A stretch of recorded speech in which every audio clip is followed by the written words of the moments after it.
SC part third paper third physical chemistry. इसमें chapter पढ़ रहे थे हम स्पेक्ट्रोस्कोपी। स्पेक्ट्रोस्कोपी के हमने 4 क्लास पढ़ ली थी और चौथी और लास्ट क्लास के बारे में यदि आपको याद हो तो हमने बात की थी ओरिजिन ऑफ बैंड स्पेक्ट्रम की। हमने कहा था कि अलग अलग एनर्जी की रेडिएशंस सैंपल सेल पर डालते हैं तो हमें अलग अलग प्रकार के स्पेक्ट्रम मिलते हैं। एब्जॉर्प्शन बैंड हमें अलग अलग प्रकार के मिलते हैं। यदि आपको याद हो तो हमने कहा था जब सबसे कम एनर्जी यानी 0.005 इलेक्ट्रॉन वोल्ट एनर्जी डाली जाएगी तो केवल रोटेशनल लेवल चेंज होता है और इस प्रकार की स्पेक्ट्रोस्कोपी को हम रोटेशनल स्पेक्ट्रोस्कोपी कहते हैं क्योंकि इसमें केवल रोटेशनल लेवल चेंज होता है।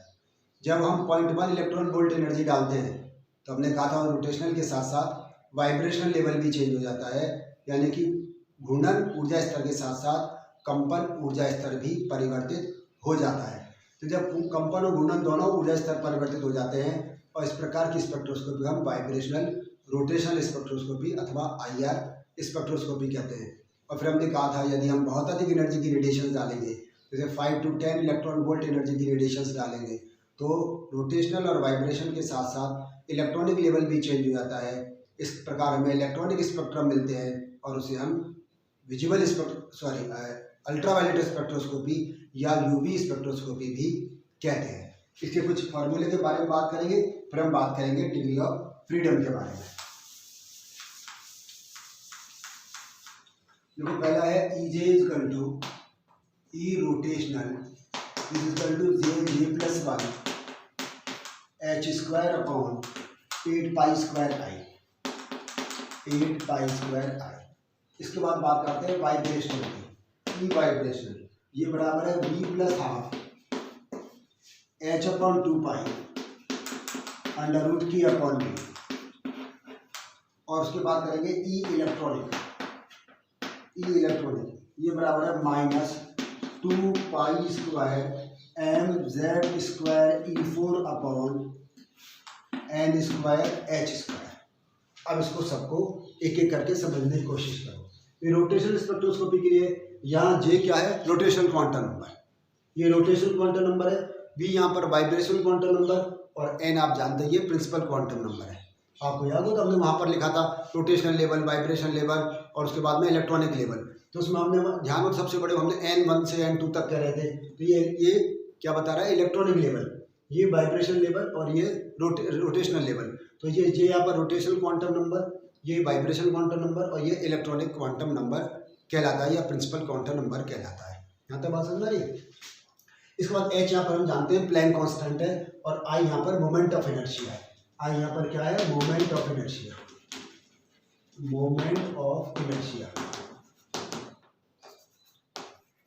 जड़त्व आघूर्ण जिसे कहते हैं, जड़त्व आघूर्ण। और ये क्या है, यहाँ पर हमने लिखा था रोटेशनल क्वांटम नंबर,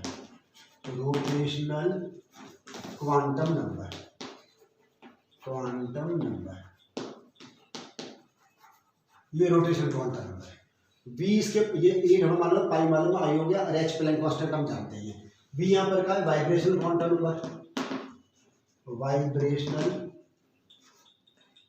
नंबर, यानी कि ये कंपन क्वांटम संख्या है। H प्लैंक कांस्टेंट, पाई, K यहाँ पर फोर्स कांस्टेंट है,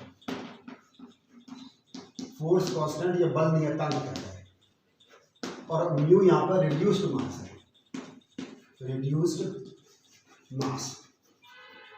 यानी कि समानीत द्रव्यमान। ये रिड्यूस मास, समानीत द्रव्यमान, फोर्स कांस्टेंट या ये बल नियतांक कहलाता है।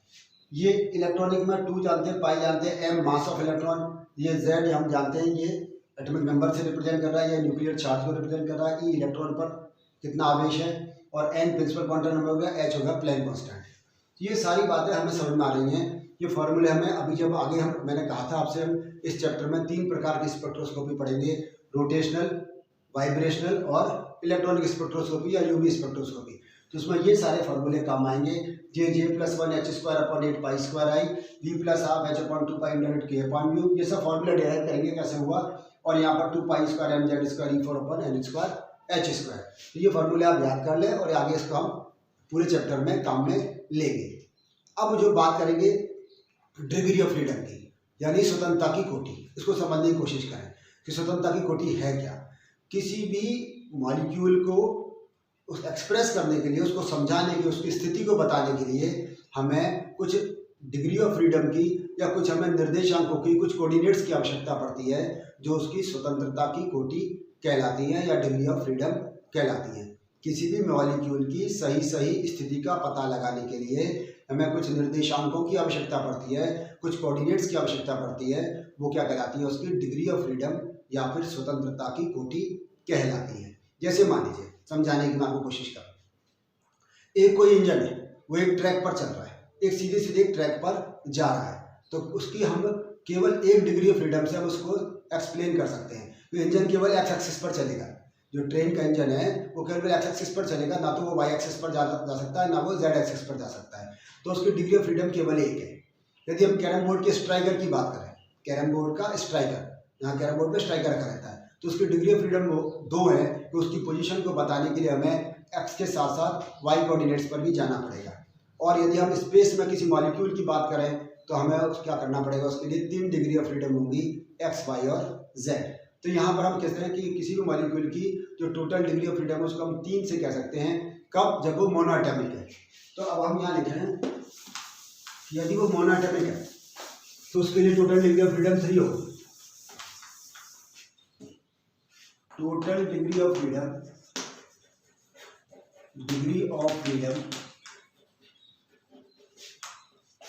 ये फ्रीडम किसके लिए? मोनोएटॉमिक के लिए, मोनोएटॉमिक मॉलिक्यूल उसके लिए 3 है। अब यदि उसमें n एटम्स प्रेजेंट हो, तो कितनी हो जाएगी? 3n। यहाँ तक बात समझ गई? यदि n एटम्स प्रेजेंट होंगे तो टोटल डिग्री ऑफ फ्रीडम कितनी हो जाएगी उसकी? 3n हो जाएगी। और n यहाँ पर क्या है? n यहाँ पर number of atoms present in the molecule, उस अणु में उपस्थित परमाणुओं की संख्या है। यहाँ तक बात समझ गई? अब इसके आगे की बात सुनो। यदि मॉलिक्यूल कैसा है? इफ मॉलिक्यूल इज लीनियर, यदि वो रेखीय अणु है तो उसकी रोटेशनल डिग्री ऑफ फ्रीडम ये कितनी होगी? 2 होगी। और यदि नॉन लीनियर है तो रोटेशनल डिग्री ऑफ फ्रीडम 3 होगी। यहाँ तक बात समझोगे? यदि मॉलिक्यूल लीनियर है तो रोटेशनल डिग्री ऑफ फ्रीडम 2 होंगी, और अगर नॉन लीनियर है तो वो कितनी होगी? 3। ट्रांसलेशनल डिग्री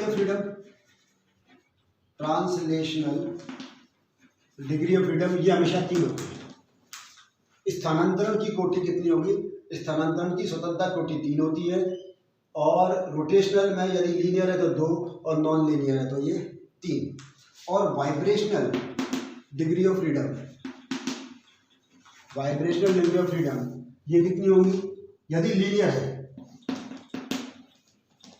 है तो 3n-5, और यदि नॉन लीनियर है तो ये 3n-6 होगी। अब ये आया कैसे, इसको समझ लो। क्या कहा? टोटल डिग्री ऑफ फ्रीडम हमने कहा यदि मोनोएटॉमिक है तो 3, n एटम्स प्रेजेंट है। जैसे माना H2 में 2 एटम है, H2O में 3 एटम है, NH3 में 4 एटम है। समझ में आ रही बात? तो उतना यहाँ से उसको n से मल्टीप्लाई कर देंगे टोटल डिग्री ऑफ फ्रीडम का। अब कोई सा भी मॉलिक्यूल हो, किसी प्रकार का मॉलिक्यूल हो, ये तो फिक्स है। स्थानांतरण की कोटि कितनी होती है? यहाँ पर ये 3 होती है। क्यों? क्योंकि ये या तो कौन सी होगी? x, y और z। ये केवल स्थानांतरण या ट्रांसलेशन x कोऑर्डिनेट पर कर सकता है या y कोऑर्डिनेट पर या z कोऑर्डिनेट पर। तो स्थानांतरण की कोटि 3 होगी, चाहे किसी भी प्रकार का मॉलिक्यूल हो। अब ये दूसरे नंबर पर आया, मानो रोटेशनल में यदि लीनियर है तो 2, नॉन लीनियर है तो 3 होंगी। रोटेशनल डिग्री ऑफ फ्रीडम 2 होंगी यदि वो लीनियर है, और नॉन लीनियर है तो 3। अब 3 तो ये हो गई और 2 ये हो गई, तो वाइब्रेशन कितनी बच गई? 3n-5। टोटल 3n है, इसमें से 3 तो ये कम हो गई और 2 ये कम हो गई, तो 3n-5। ठीक है। और यदि नॉन लीनियर है तो 3 तो ट्रांसलेशन कम हो गई और 3 हो गई रोटेशनल, तो 3n-6 बच गई। जितनी बच गई वो सब कितनी हो गई? वाइब्रेशनल डिग्री ऑफ फ्रीडम हो जाती है। इसको ऐसे समझो, ये जो टोटल डिग्री ऑफ फ्रीडम है, टोटल डिग्री ऑफ फ्रीडम ये किस किस की है? ये है तो translational plus rotational plus vibrational. बात समझ रही है? अब ट्रांसलेशनल तो फिक्स है, ये कितनी हो गई 2 या फिर ये 3, linear 2 non linear 3। Translation fix है। टोटल डिग्री ऑफ फ्रीडम कितनी होती है 3 है। तो ये कितनी बच गई, ये बच गई, ये तो उसके लिए भी 3 होगी, ये तो लीनियर के लिए और ये नॉन लीनियर के लिए। तो लीनियर के लिए कितनी बचेगी 3n में से 5 हटा दो तो ये आ गई 3n माइनस 5 और ये 3n माइनस 6। तो टोटल 3n है, इसमें से 3 ये इसमें से 3 किसकी कम हो गई ट्रांसलेशनल, 3 कम हो गई रोटेशनल, तो बची सारी किसकी हो गई वाइब्रेशनल हो गई। कुछ एग्जांपल से बात समझें तो शायद बात समझ में आ जाएगी और अच्छे से गहराई से इसको समझें।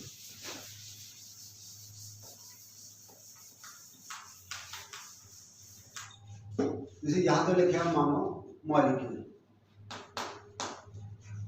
यहाँ लिखे हैं total degree of freedom, degree of freedom. इसके बाद यहाँ लिखते हैं हम ट्रांसलेशनल, फिर लिखते हैं रोटेशनल और उसके बाद में बची हुई वाइब्रेशनल।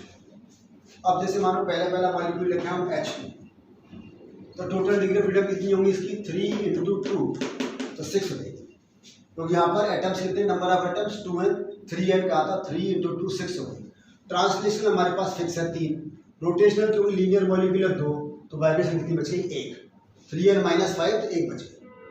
ठीक है, दूसरा मॉलिक्यूल देखिए, जैसे मानो हम ले यहाँ पर CO2, अब यहाँ पर नंबर ऑफ एटम्स कितने हो गए 2 और 1 3, तो यहाँ 3 × 3 9। ट्रांसलेशनल 3, आप जानते हैं CO2 एक लीनियर मॉलिक्यूल है, एक रेखीय अणु है, तो ये 2 ही होंगे, तो ये 9 में से 5 चले कितने बचे 4, तो इसकी वाइब्रेशन कितनी होगी 4। H2 3 × 3 ये 9। H2O में ट्रांसलेशन तो वही 3 होगी फिक्स है। यहाँ ये बैंड शेप होता है, ये तो लीनियर होता है, ये ऐसे बैंड शेप होता है, तो बैंड शेप अगर नॉन लीनियर है तो ये 3 हो गई, तो कितनी बच गई इसकी वाइब्रेशन या कंपन की स्वतंत्रता कोटि 3 बच गई। ठीक है, अब हम कहते हैं मानो CH4 या पहले से NH3 लेते हैं NH3, तो यहाँ पर कितने 4 हो गए, तो 3 × 4 यानी कि टोटल डिग्री ऑफ फ्रीडम 12, ये 3 NH3 हमारे पास पिरामिडल शेप होता है तो 6, यहाँ कितनी बची 6। इसी तरह से हमने मानो CH यहाँ हम लेते हैं, इसके बाद जैसे ले लें CH4, तो यहाँ 5 हो गए, तो 3 × 5 15, ये 3 तो कितनी बच गई ये 9। ठीक है, बेंजीन C6H6 12 मॉलिक्यूल, तो यहाँ 12, तो कितनी आ गई है 36, 3 और ये 30। तो ऐसे हम इसकी डिग्री ऑफ फ्रीडम निकाल सकते हैं। यहाँ हम मानो जैसे मानो लें CH ट्रिपल बॉन्ड CH, मानो ये ले लिया, तो ये कितना हो गए 4 मॉलिक्यूल, तो 3 × 4 तो ये कितना हो गया 12। अब इसमें से ये 3 ये लीनियर है, तो 2 लीनियर मॉलिक्यूल है, तो ये 2 बची, तो ये कितना हो गया बचे कितने रह गए 12 में से 5 गए यहाँ पर 7, तो 7 क्या होगा यहाँ पर इसका वाइब्रेशनल डिग्री ऑफ फ्रीडम। तो ट्रांसलेशन फिक्स है 3 होती हैं, रोटेशन डिपेंड करता है वो लीनियर या नॉन लीनियर है, लीनियर है तो 2, नॉन लीनियर है तो 3, रेखीय है तो 2, अरेखीय है तो 3, और बची हुई सारी क्या होती है वाइब्रेशनल डिग्री ऑफ फ्रीडम होती है। तो टोटल डिग्री ऑफ फ्रीडम किसका सम है translation plus rotation plus vibration. तो इस प्रकार से हम types of degree of freedom या स्वतंत्रता कोटि कितने प्रकार की होती हैं इसे हम लिख सकते हैं। तो आज की क्लास में आपने क्या सीखा, एक तो हमने सीखा कि जो रोटेशनल वाइब्रेशनल और इलेक्ट्रॉनिक क्वांटम नंबर्स हैं उनके बारे में जाना, उनका क्या फॉर्मूला काम आएगा उसके बारे में हमने सीखा, और साथ में हमने जाना डिग्री ऑफ फ्रीडम के बारे में या स्वतंत्रता की कोटि के बारे में। धन्यवाद।